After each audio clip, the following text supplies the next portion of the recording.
জনৈক আইনজীবী আমাকে একটি নোটিশ পাঠিয়েছেন।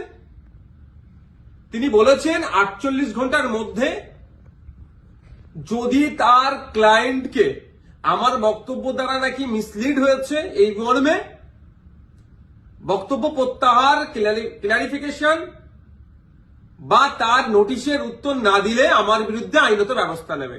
আমি বলি 48 ঘন্টা কেন, 800 ঘন্টা কেন, আর 8 মিনিট কেন, আমি তার নোটিশের কোনো প্রতি উত্তর দেব না। আমার বক্তব্য যদি আইন বহির্ভূত হয়, আমার বক্তব্য যদি সংবিধান বহির্ভূত হয়, সিধে চলে যাক সে কোর্টে, আইনের মাধ্যমে তার সাথে আমার বোঝাপড়া হবে।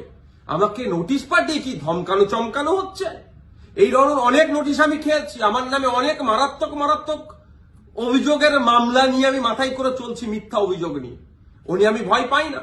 কেউ যদি মনে করেন নওশাদ সিদ্দিকীকে এই নোটিশ পাঠিয়ে ধমকাবো চমকাবো বসিয়ে দেব, আমি তাতে আমি ভয় পাবো না, আমি চমকেও যাব না। কারণ আমার অনেক দেখা হয়ে গেছে এইগুলো, কারণ আমি বলে যাই। আর কাকতলীয় ভাবে বলছি না, এটা বাস্তবিক হয়েছে। 2019 সালে কেন্দ্রের সরকার নিয়ে এসেছিল এক বিভাজনের বিল, সিএ। যখন আমার বড় ভাইজান পিরজাদা আব্বাস সিদ্দিকীর নেতৃত্বে সারা বাংলায় যখন বিজেপির বিরুদ্ধে আন্দোলন আমরা সংগঠিত করেছি,